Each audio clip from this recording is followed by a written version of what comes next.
자, 이번 시간은 여러분들 총론 파트 부동산의 속성 그 25페이지 보는데요. 자, 총론은 이걸로 마치고요. 빨리 우리가 그 수요공급 파트로 빨리 갈게요. 경제 파트가 이제 수요공급 파트가 많이 시험에 나오거든요.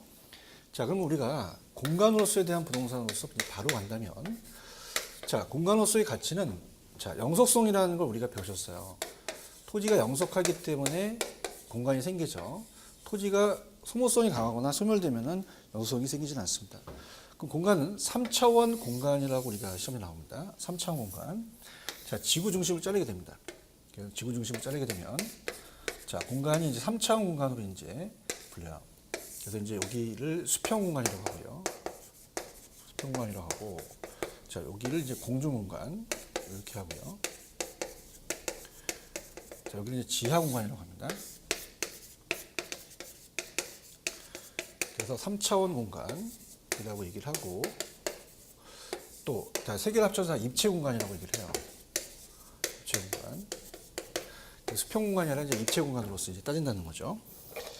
그 다음에 이제 법경규를 봤을 때는 우리가 지표 공간을 이용할 수 있는 소유권에 대한 범위가 우리가 지표권이라고 하고요. 그 다음에 공중공간을 이용할 수 있는 권리가 공주권입니다. 자, 우리가 민법 시간에 보시면 지상권 하면 안 됩니다. 지상권 다르고요. 공중권이라고 하셔야 되고, 공중권이다. 그 다음에 지하를 이용할 수 있는 권리가 지하권에 들어갑니다. 그래서 우리가 복합 개념으로 본다면, 복합 개념은 세 가지가 법경기가 있잖아요. 그래서 이 권리는 다 우리가 법률적인 개념이다. 이렇게 잡고요. 그 다음에 공간이라는 자체는 기술적이다. 이렇게 잡고요. 그 다음에 가치가 있습니다. 공간에도 가치가 있기 때문에 가치는 경제적이다. 법경기로 봐야 된다. 이렇게 보시면 되고요. 근데 그것이, 자, 책에 보시면은 영속성이 있고요. 특히 3차원 공간이라는 입체 공간이다.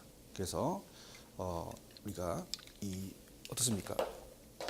복합 개념으로 본다는 자체가 중요하기 때문에 이번에 가시면은 법경기를 다 보는 거죠.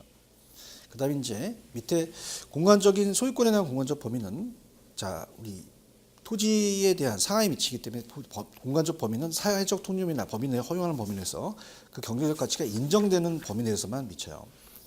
그래서 그 민법에 의해서 토지 소유권은 정당한 이익인 범위 내에서만 상하에 미친다. 자, 수평 공간은 어떻게 돼요? 우리가 지표권은 수평 공간을 이용할 수 있는 권리고, 그래서 거기는 지표수까지 포함이 됩니다.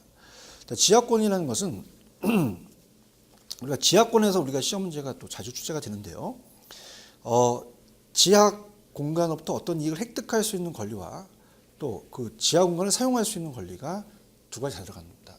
그러면 거기에 대해서, 자, 그 내용이 지하로부터 석탄, 가스, 석유를 채굴할 수 있는 권리가 있는데, 자, 우리나라는 강화권에 개체가 되는 강물에 대해서는 소유권을 인정하지 않아요. 지하에서는 인정을 합니다. 자, 그래서 우리가 그 밑에 있는 광물에 대해서는 공적 지하권 들어가고요. 지하수는 이용할 수가 있어요. 지하수는. 그래서 우리가 이 사적 지하권까지만 미치는 것은 광물은 아니다는 거 그렇게 보시고요. 그 다음에 공중권이라는 것은 소유권자가 토지구역상의 공중권을 무한대가 아니라 타인에게 방해받지 않고 일정 고도까지 포괄적으로 이용할 수 있다고 나왔었고요. 자, 사적하고 공적이 있어요.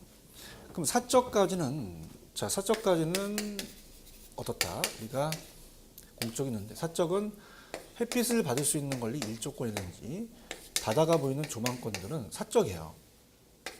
특히 우리가 용적률 같은 경우는 건물 올릴 수 있는 게 공법 시간에 배우시죠. TDR 같은 경우도 사적 공유권에 대한 활용 방안입니다. TDR은 이제 개발권 양도 제도로 나중에 배우실 텐데, 자, 우리나라 TDR 아직 안 들어왔지만은, 자, 이걸 용적률을 사업하기 때문에 사적 공유권의 활용이다 이렇게 보시고요. 그 다음에, 자, 항공기가 왔다 갔다 한다는 항공권이라든지 전파의 발작은, 자, 이거는 어떻게 됩니까? 항공기 왔다 갔다 통행료 받을 수 없고요.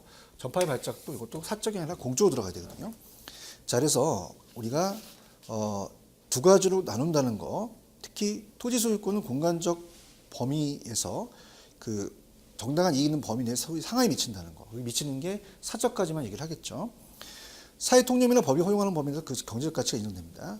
자, 그럼 오른쪽 참고사항을 보시게 되면 공간적 범위가 우리나라는 강화권에 개체되는 가물에 대해서는 소유권이 인정되지 않아요. 자, 이게 계속 주제가 됩니다. 지하수에 대해서는 토지 소유권이 인정이 됩니다. 그 다음에 소유권이 미치는 범위는 자 우리가 일단은 건물은 독립성이 있기 때문에 토지 소유권이 미치지 못하고 자 어떻습니까? 이 앞쪽에서 배웠던 독립성이 없는 종속물이 있잖아요. 그건 토지 내용이 포함이 됩니다. 독립성이 없는 부착물에 그 효력이 미친다고 보셔야 되고요. 자, 일조권, 조망권, 용적률 TDR이라는 자체는 사적에 들어가요. 근데 항구권, 접하권은 공적이다. 지하수는 사적입니다. 근데 미채굴 된 강물은 소유권이 인정되지 않기 때문에 공적이다. 자, 그렇게 가시면 돼요. 그래서 이 전 시간에 제가 1번 문제는 풀었죠. 근데 2, 3번을 가지고 이제 내용을 보는데요. 자, 일단은 다 보지는 않고요. 우리가 그 내용에 대한 것만 이제 좀 살펴보도록 하죠. 자, 2번 문제를 보시면 공간으로서 부동산에 대한 설명이 틀린 것은 자, 공간은 이제 아까 이 복합 개념이에요. 복합 개념으로서 이 기대이익의 현재 가치라는 자체가 경제적이고요. 그 다음에 물리적 측면 아니라 경제적까지 포함해서 복합으로 가야 되고 공간은 지표, 지하 공준을 포함하는 입체 공간이다. 그러면서 현행 지적제도는 우리나라는 수평 지적입니다. 입체적으로 표현하지 못하고 있고요. 자, 지하공간의 이용이 증대되고 초고층이 늘어남에 따라서 토지 소유권의 구체적 범위는 해설에 대해서는 법원의 판단을 갑니다. 자, 그래서 우리가 일조권이나 조망권이 개인에 대해서 분쟁이 생길 수 있잖아요. 법원의 판단에 간다는 거.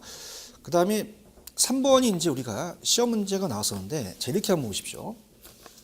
자, 구분지상권이라는 게 있습니다. 자, 토지 위에 건물을 지었다라고 한다면, 자, 그 토지의 지상권 계약을 맺을 수 있어요. 땅을 빌려 쓰는 것이 이제 구분지상권인데요.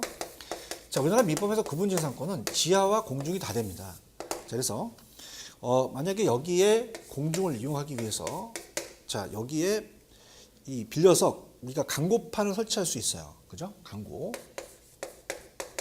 자, 그럼 강고를 하게 되면은 강고판을 설치해서 이 사용료를 이제 이 어떻습니까? 건물주한테 주거든요. 이것을 빌릴 수 있기 때문에 공중공간도 이용할 수 있습니다. 그 다음 우리가 지하도 지하철 공사가 토지의 지상권을 계약을 맺어서 정부가 지하철 공사를 할 때 이만큼 또 필요하거든요. 지하를 사용할 수 있기 때문에 구분지상권은 공중만 되는 게 아니라 지하도 다 돼요. 자, 그런데 자, 지금 뭐가 시험에 나왔었냐면 개발권 이전 제도입니다. 자, 용적률 인센티브라는 것은 정나 제도는 아니지만 자, 용적률에 대해서 자, 너 10층짜리까지만 져. 그런데 더 짓고 싶어요. 그래? 그러면 너 5층 더 지려면 공원 하나 만들어. 너한테 용적률에 대해서 인센티브 줄게. 이런 거거든요. TDR도 아직 들어오진 않았지만 나중에 배우시겠지만 용적률을 사고 파는 거예요. 그럼 우리나라 용적률은 지하에 삽입되지 않거든요. 그럼 우리가 TDR이라는 자체는 개발권 양도제나 용적률 인센티브제는 다 공중권에 활용해라는 걸 나왔었어요. 정답은 4번이 정답이고요. 자, 3번에는 답만 봅니다. 다음에 소유권의 공간적 범위에 대해서 가장 거리가 먼 것은 2번이죠. 민법에 규정하고 있어서 우리 토지 소유자는 강업벌에 열거되는 미채굴에 대한 권리는 갖지 못합니다. 그래서 우리는 권리를 갖지 못한다는 거. 자, 그렇게 보시면 됩니다. 자, 그다음 자, 부동산 활동도 그렇게 출제 빈도가 높진 않아요. 그래서 이제 여기도 우리가 가볍게만 나올 수 있는 것만 여러분한테 말씀을 드리는데, 자, 부동산학의 연구 대상은 활동과 현상이라는 게 있습니다. 그래서 현상이라는 건 어떤 일이 벌어진 거고, 활동은 거기에 대한 인간이 부동산을 대상으로 여러 관리적 측면의 행위거든요. 자연적 현상은 포함되지 않는다. 화산이 폭발했다고 해서 그것이 부동산, 인간이 그런 게 아니거든요. 자기가 알아서 했기 때문에 자연적 현상은 대상이 아니다. 이렇게 보고요. 그럼 29페이지 가시면 이제 그 활동에 대해서 우리가 부동산 활동에 대해서 이제 나와 있습니다. 부동산 활동. 자, 활동에 대해서는 이제 거기 보시면은 주체가 있어요. 그래서 이 나중에 그 개발 파트에 주체에 대해서 공적은 1섹터고 사적은 1섹터 합친 게 3섹터거든요. 그래서 어떻습니까? 공적 주체는 사회 전체적인 거기 때문에 어떻습니까? 효율성, 형평성을 조화롭게 갖는 게 중요하죠. 그래서 정부, 지자체, 공사. 근데 이제 어떻습니까? 사적 주체는 효율성을 중시합니다. 그래서 개인이나 순수 민간기업 조합인데 특히 조합은 공적이 아니라 사적이라는 게 처음에 나왔었고요. 정부가 하는 것은 관리, 규제, 보조. 그리고 가장 중요한 것은 뭐가 중요해요? 사적이 가장 중요하다 이렇게 보고요. 앞쪽에서 부동산 활동을 능률화시키는 게 연구 목적이라면 과학성은 이론이고 기술성은 실무예요. 둘 다 중요하죠. 그래서 윤리라는 게 더 필요합니다. 전문성을 또 갖게 되고요. 자, 윤리라는 것은 딱 한 번 출제가 됐었는데 고용윤리하고 조직윤리가 약간 틀려요. 자, 업자와 종업원과의 관계는 조직 내부입니다. 조직 내부에서 조직원 간의 관계고, 자, 업자와 업자는 다른 중개업자한테 어떻습니까? 안 좋은 결과를 이제 빚으면 안 되겠죠. 그래서 요거는 이제 조직 외부. 그래서 같이 조직이 붙었다고 다 조직윤리가 아니라 요게 조직윤리고, 이건 종업원을 고용하기 때문에 고용윤리다. 그래서 고용윤리는 조직 내부에서에 대한 조직원관이다. 이렇게 한번 나왔었고요. 서비스는 이제 의뢰인과의 관계, 비의뢰인도 가고, 공증은 일반 대중 가겠죠. 정보활동은 앞서서 얘기했지만 부동성하고 임장활동도 부동성 때문에 가서 봐야 돼요. 토지가 움직이지 않기 때문에. 대문활동이기 때문에 우리가 봐야 되죠. 그 다음 이제 현상이라는 자체는 그냥 가볍게 우리가 부동산에 나타나는 여러 가지 그 재반 현상인데요. 자, 여기서 이제 가장 중요한 것은 이제 그 아까 자연현상은 부동산 현상에 들어가지는 않습니다. 그래서 그런 것들만 보시면 되고요. 그 다음에 한국표준산업분류상에 부동산업이라는 게 있어요. 자, 그래서 자, 요거는 이제 이렇게 보십시오. 자, 우리가 대분류는 부동산업이 있고요. 중분류는 임대업, 공급업, 서비스업이 있습니다. 그래서 임공서 이렇게 동그라미 치시고요. 소분류는 또 임대업과 공급업은 임대업, 개발업, 공급업. 그래서 임계공. 그다음에 관련 서비스업은 관리업, 중개업, 평가업, 간중평. 소분류거든요. 그러면 임대업도 주거, 비주거, 기타가 있고, 개발, 공급업도 주거, 비주거, 기타가 있는데 관리업은 기타가 빠져요. 그러면서 부동산 투자업 및 부동산 금융, 컨설팅, 권리 분석은 아직 표준산업 분류상의 제도상에 들어가지는 않습니다. 그래서 자, 이렇게 한번 생각해 보세요. 자, 이거는 이렇게 이제 재미있게 가본다면, 자, 이거 우리나라의 한국 표준산업 분류상의 부동산업이 아닌 것은, 자, 제가 서 있는 관중에게 공개를 합니다. 자, 감자를 개량해서 새로운 감자를 만들었어요. 관중에게 공개한 감자인. 자, 이렇게 한다면 조금 암기 기법이, 자, 선은 서비스업이죠. 서비스업. 그다음에 관은 관리업. 주는 중개업. 그다음에 공은 공급업. 개는 개발업. 자, 감자임의 감정평가업. 평가업. 그다음에 자문업. 그다음에 임대업 이렇게 되겠죠. 그래서 서 있는 관중에게 공개한 감자. 이렇게 한다면 좀 암기 기법이 되죠. 여기에 컨설팅이나 부동산 금융 이런 건 안 들어가잖아요. 그래서 이렇게 해서 우리가 암기를 좀 해두시면은 좋게 보고요. 그다음에 부동산학의 일반 원칙, 이것도 이제 출제 빈도는 그렇게 높진 않아요. 자, 그래서 그냥 어떤 게 있는지만 보고 어떻게 출제가 됐는지만 이제 최근에 본다면 거의 안 나오는 수준인데 최근에 한번 나왔었거든요. 30페이지를 가시면 우리가 부동산 학을 하면서 지켜야 될 원칙이 있고, 부동산 활동의 일반 원칙이라는 학자가 있거든요. 일반이라는 자체는 전반적으로 다 지켜야 될 원칙이에요. 보통 우리가 능, 안, 경, 공이다 이제 암기를 하라고 하는데 공정성은 잘 나오질 않습니다. 그래서 능률성, 안정성, 경제성만 제가 집어넣는데요. 자, 능률성은 자, 우리가 부동산 활동을 능률화시키자는 자체가 연구 목적이었기 때문에 가장 중요합니다. 안정성은 거래사고를 갖고 따지기 때문에 서로 한쪽을 또 치우치면 한쪽에 또 져야 되기 때문에 상호 견제 관계에 있어요. 상호 견제. 그래서 어떻습니까? 상호 견제 관계에 있고, 경제성의 원칙은 최소의 비용으로 최대 효과를 얻어서 합리적인 선택을 하자. 이런 것들이 나오면 이제 경제성 원칙을 찍으시면 되는데, 자, 우리가 주어진 시간에 빨리빨리 하자가 능률성이에요. 자, 그래서 만약에 급매물 같은 경우는 자, 시간이 그렇게 짧게 나오기 때문에 빨리빨리 사게 되면 능률성은 높아지나 거래사가 떨어지니까 안정성이 저해되고, 또 안정성을 너무 지키게 되면은 좀 어떻습니까? 한 3개월, 한 달 동안에 그 권리 분석을 하게 되면 팔려나가요. 저해된다는 거죠. 상호 견제 관계가 있다. 상충 관계가 있다는 얘기죠. 그러면 가장 중요한 건 이제 능률성의 원칙이 가장 중요하다. 그러면서 우리가 소유 활동에서 내가 소유를 한다. 강남역에 사거리에 건물을 샀으면 상가를 이용해야 되니까 가장 좋은 최유용을 해야 된다. 그러니까 소유니까 유효가 들어갔죠. 거래 활동을 할 때는 거래 질서를 지키자. 중개업할 때 중개 수수료가 법적으로 정해졌잖아요. 거래 질서에 대한 확립, 이런 게 됩니다. 거래니까 이렇게 해서 이런 것들은 다 능률성의 원칙이거든요. 안정성의 원칙이라고 나왔었어요. 그다음에 거래사고에 관련해서는 우리가 안정성이고 능률성은 안정상황 견제고 최소의 비용으로 최대 효과를 얻자 합리적 선택은 정체성이다. 이렇게 합니다. 그러면 1번에 가시면 기출문제. 자, 제가 서 있는 간중에 공개한 감자임에서 자, 어떻습니까? 거기 보시면은 지금 2번 해보시면 투자 및 금융업은 안 들어가잖아요. 그래서 이렇게 해서 한번 여러분이 재밌게 풀어보시고 그 다음에 이제 2번하고 3번도 출제 빈도가 이렇게 높진 않죠. 가끔가다 출제가 됩니다. 그래서 이번에 부동산 활동에 관한 설명 중 옳은 것은 모두 고르시오. 자, 지금 32페이지 하고 있죠. 자, 공간은 이제 공중지표 지하 포함한 3차 공간 맞고요. 사회성과 공공성이 있는 재산이므로 거래 당사자는 윤리성이 행동할 필요가 없다. 거래 당사자도 윤리성을 지켜야 돼요. 그래서 부동산업자도 높은 윤리성이 필요하기 때문에 거래 당사자뿐만 아니라 자, 중개업자도 부동산업자도 윤리성이 요구된다. 이렇게 하셨어야죠. 이건 틀렸고요. 자, 일반적으로 일반 소비 상품을 대상으로 하는 활동에는 달리 장기적인 배려하에서 결정이 되겠죠. 그러니까 영속성 때문에 부동산 활동의 주체가 인간이라는 점에서 대물 활동이 아니라 대인 활동이다. 아니죠. 대인 활동이기도 하고 대물 활동을 하고요. 체계화된 이론 활동이므로 기술성보다는 과학성이 더 강조된다.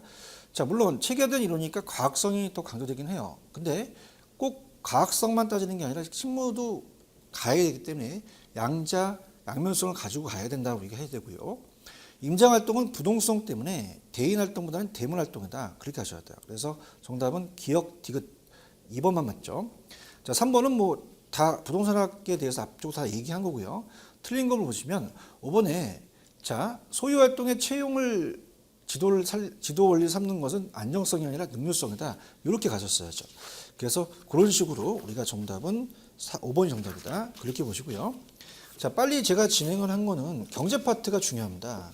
특히 자, 지금까지 공부를 하셨던 분들을 보고 본다면 수요 공급이 굉장히 어려웠어요. 그래서 수요 공급 위주로 제가 공부를 조금 더 자세히 또 할 겁니다.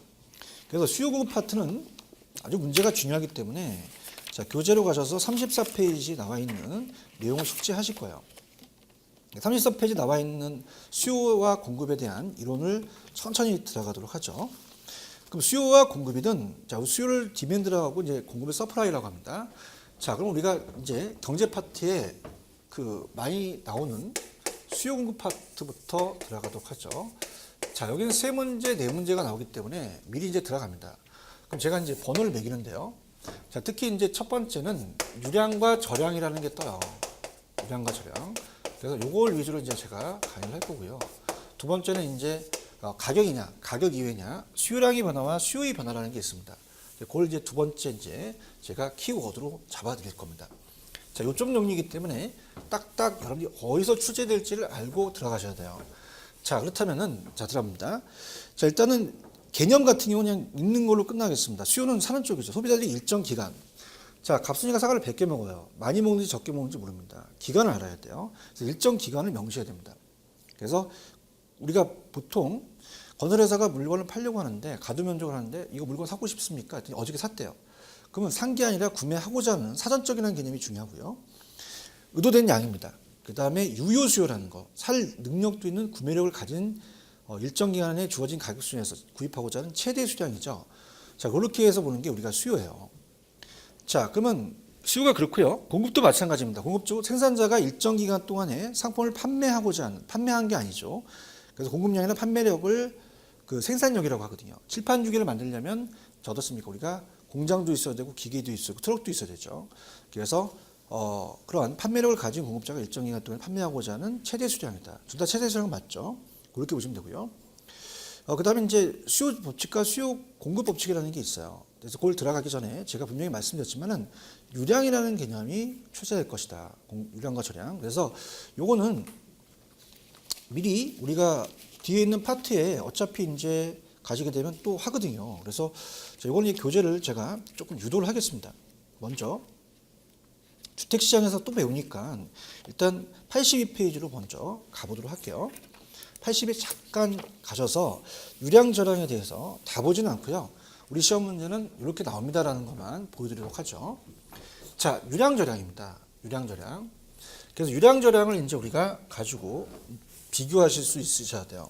그래서 유량 저량을 봤을 때 자, 흐르는 양이 유량이고 고여 있는 양이 저량이에요. 그럼 유량과 저량을 가지고 우리가 판단을 해보는데요. 들어봅니다. 자, 지금 이렇게 물이 고여 있습니다. 고여 있는 양은 저량이고요. 여기에 물이 들어가서 흐르는 양은 유량이에요. 자, 이걸 가지고 우리가 재밌게 한번 가볼게요. 자, 우리 기출문제는 거의 시험 문제가 나온 데가 정해졌습니다. 그래서 물 수도꼭지를 틀겠죠. 그럼 이렇게 흐르는 양은 유량이다. 흐르는 양은. 근데 고여 있는 거, 고여 있으면 이렇게 누렇게 떴죠. 떴습니다. 이게 저량이다. 이렇게 봅니다. 자, 그럼 흐르는 양은 유량이고 고여 있는 양은 저량이다. 그래서 유량이라는 것은 변수가 일정 기간을 명시해야 되고요. 얘는 일정 시점을 명시된다. 시점에 따라 다 틀려요. 그래서 유량은 이제 일정 기간 동안에, 자, 물이 흐른다는 건 물이 딱 내리게 되면 어떻습니까? 딱 잡아가지고 그게 딱 시점에서 어떻게 된다는 걸 모르잖아요. 그래서 우리가 이 자체적으로 이 유량이라는 자체는 기간에 따라서 틀린 겁니다. 그러니까 예를 들어서, 자, 우리가 영어도 나왔었는데요. 얘는 플로우라고 하고 얘는 스탁이라고도 하거든요. 그럼 우리가 재밌게 자 합니다. 저량은 저자가 붙죠. 시점에도 저자가 붙으니까 이렇게 잡아라. 그 다음에 UFO라고 들어오셨잖아요. UFO. 우리가 외계인, 비행 접시, UFO. 이렇게 해서 암기를 하시면 좀 쉽을 것 같고요. 그 다음에 이제 가장 이제 잘 뜨는 게 이제 우리가 저량에서는 재고, 자산, 인구거든요. 그죠? 그 외에는 잘 안 되기 때문에 그냥 참고적으로만 보세요. 저희가 이제 항상 강사들이 어렵게 출제를 내기 때문에 우리가 이제 대한민국에 나와 있는 걸 이제 넣기 때문에 그 내용을 지기 힘들 겁니다. 그렇지만 기출 문제 위주로 가세요. 그 외에는 모의고사 약간 제가 어려운 건 모의고사 터치할 겁니다. 그래서 그렇게 보시는데, 자, 이건 경제학에서 따왔기 때문에 제가 이제 출제원으로 많이 얘기를 하다 보면 유량 저량을 잘못 낸다면 이시청 들어가요. 그래서 거의 기출문제에서 씁니다. 그러면은, 자, 우리가 소득이라는 자체가 가장 많이 뜨거든요. 자, 갑돌이가 너 소득이 얼마야? 저요? 그러면 1,000만 원을 버는데 갑돌이 와이프가 연 1,000만 원 주면은 쫓겨나죠. 월 1,000만 원 주면 난리 납니다. 하루에 1,000만 원 주면 완전히 기절하죠. 근데 소득이 쌓이게 되면은 자산이 추적되는 거죠. 자산은 일정 시점이니까 절약이 돼요. 그러니까 이렇게 봅니다. 우리가, 야, 중학교 3학년 때 얘기했어요. 야, 너 용돈이 얼마나 되니? 이때 한 달 동안에 한 10만 원 받아요. 이런 거예요. 야, 너 지금 현재 용돈 얼마 있어? 다 쓰고 나서요. 지금 한 2만 원밖에 안 남았어라는 것은 절약이 된다는 거죠. 그래서 소득이 합쳐지면 나중에 자산이 된다. 이렇게 보시면 되고요. 마찬가지예요.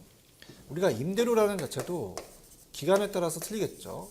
건물주가 5천만 원에 대한 임대료를 받습니다.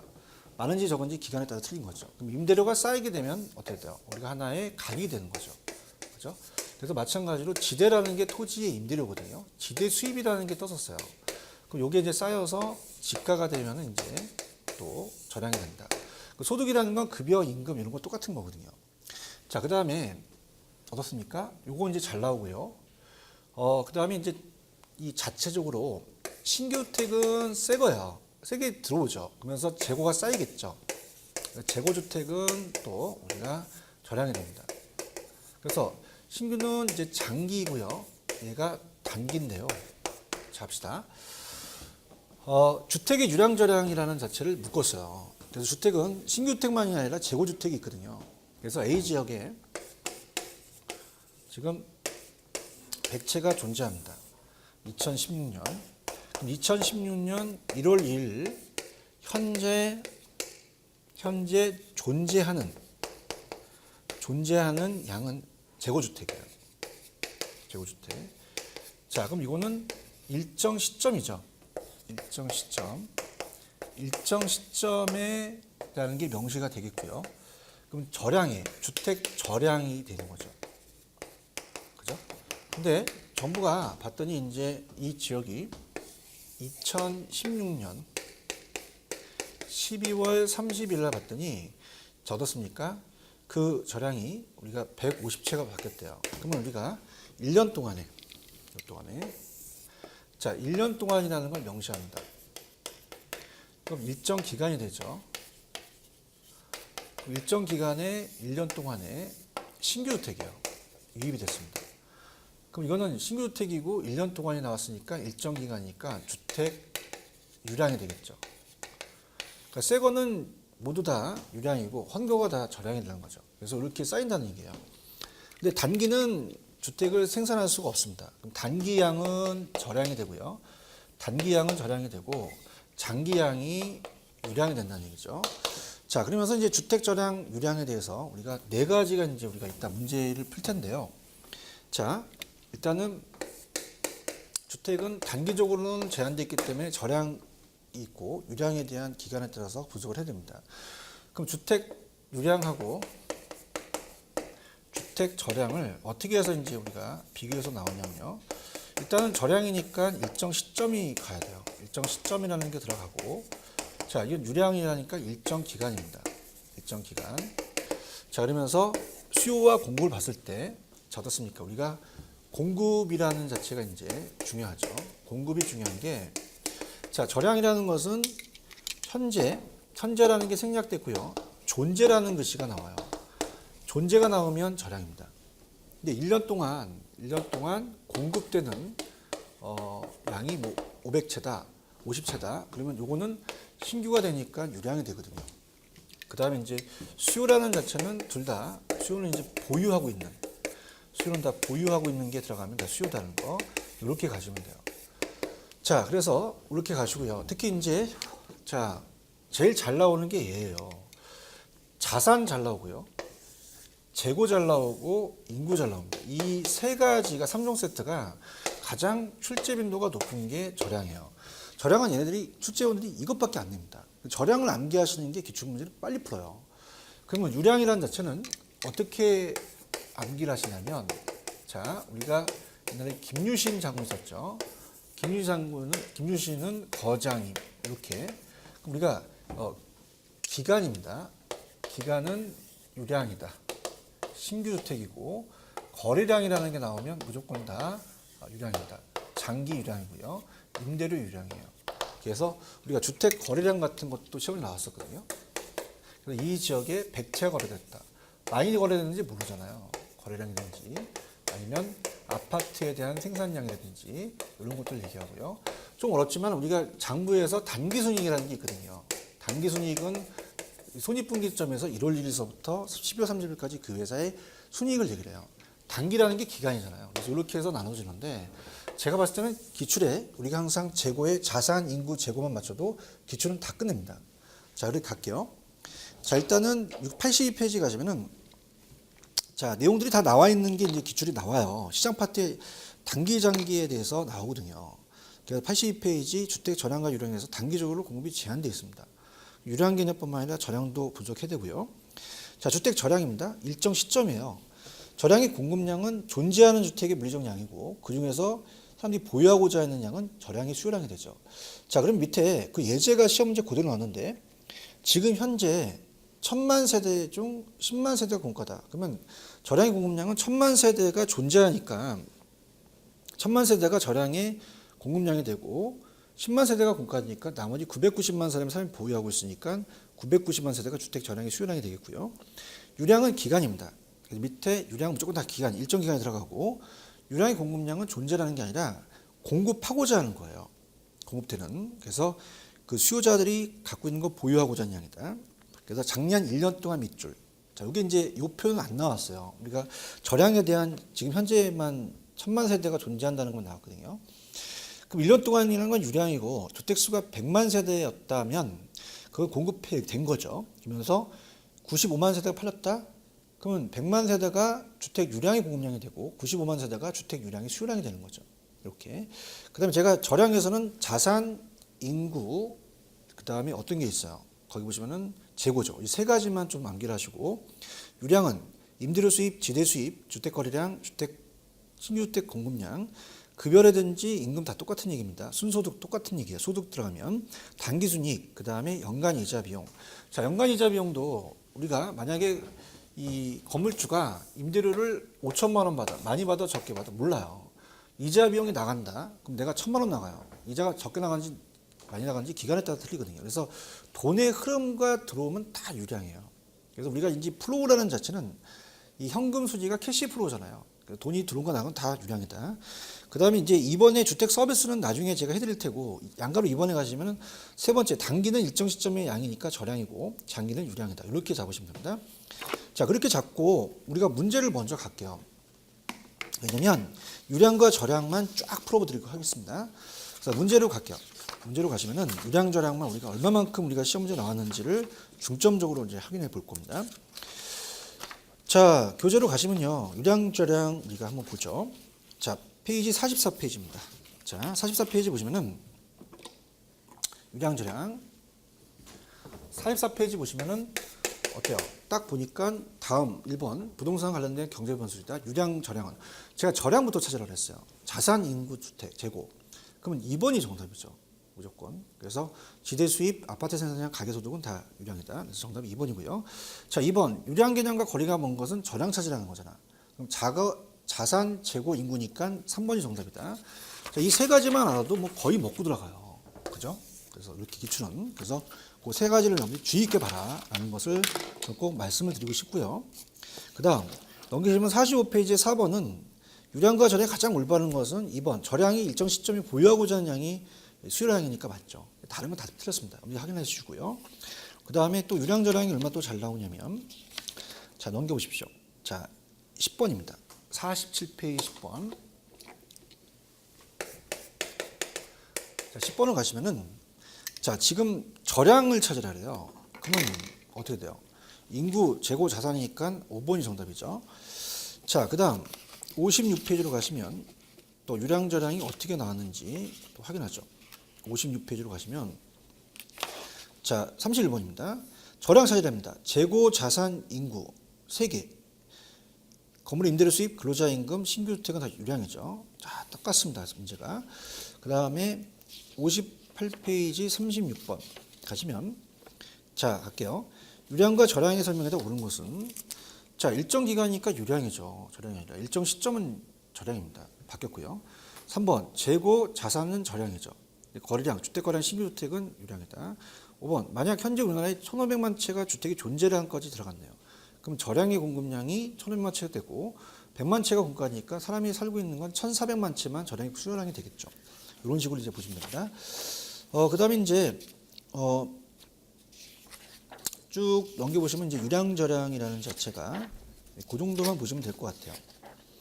그 다음에 이제 유량저량이 영어로 나온 경우가 있었거든요. 한번 영어로 나온 거를 한번 우리가 보도록 할게요. 플로우랑 스톡을 바꿔냈거든요. 그래서 이제 그거는 이제 쭉 내용을 살펴서 본다면 자, 찾았습니다. 48페이지 11번입니다.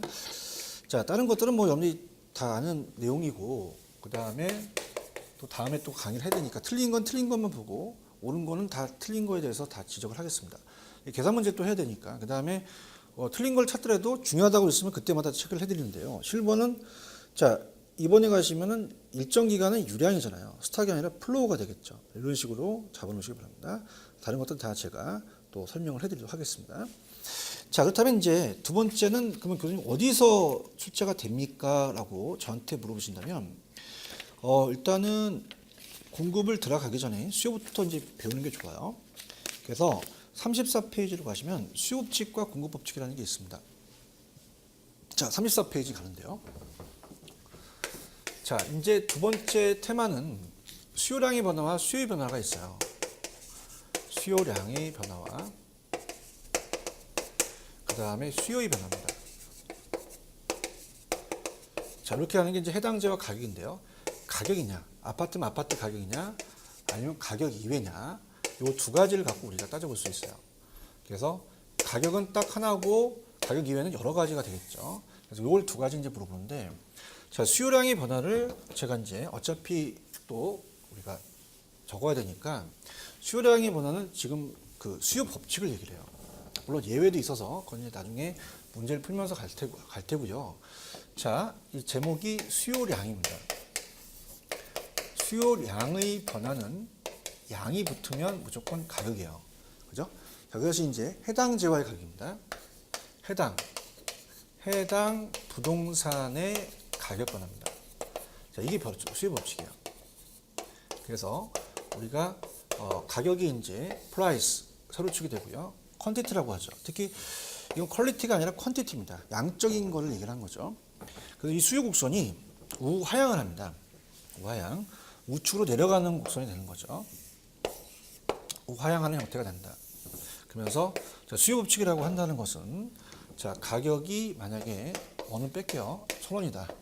그럼 10개를 사겠다. 자, 1,500원이면 양을 줄입니다. 5개로.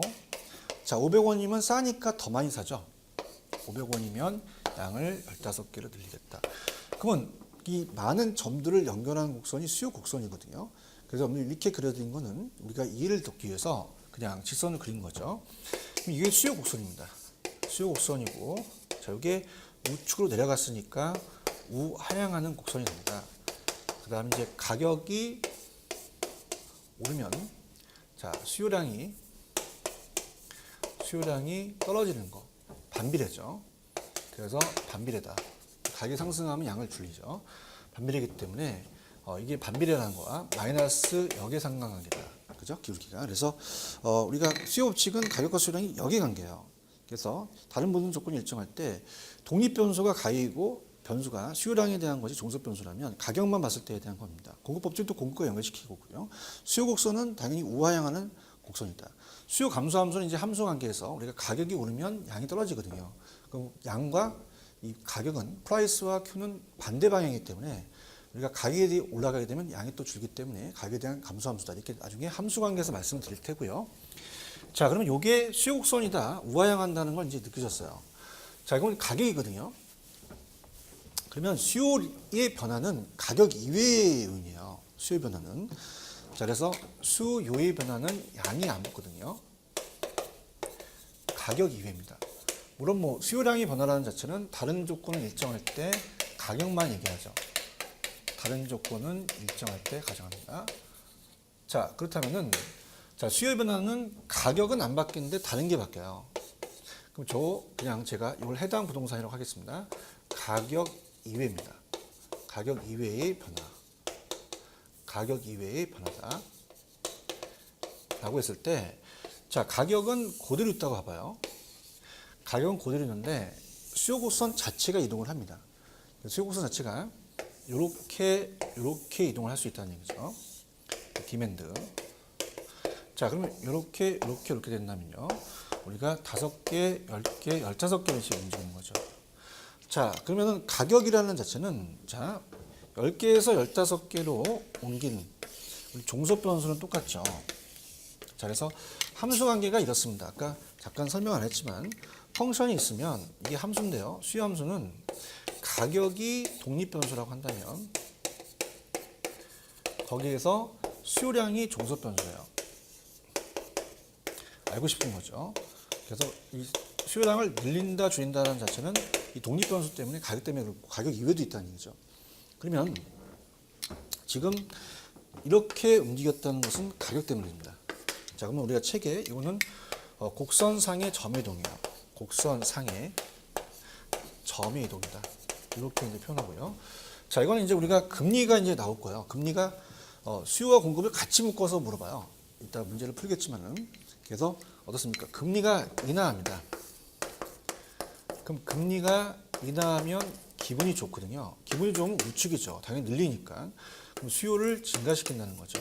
우측으로 움직이고요. 근데 금리가 인상하면 사람들이 부동산을 안 살려고 그래요. 금리가 인하하면 수요를 감소시킵니다. 그럼 좌측으로 움직일 때요. 이렇게.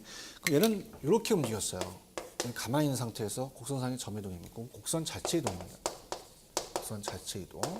그래서 자, 이게 재밌게 간다면 두 가지가 글씨 차이예요. 자, 수요량의 변화는 자, 양이 붙었습니다.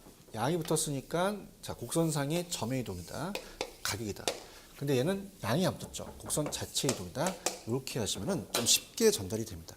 그래서 오른쪽에 우리가 나와 있는 35페이지에 나와 있는 수요량의 변화와 수요의 변화를 정리를 하시고 우리가 다음 시간은 자, 우리가 넘기시면은 이 수요 변화의 요인이 있어요. 특히 공급 변화 요인도 같이 해서 묶어서 가도록 하죠.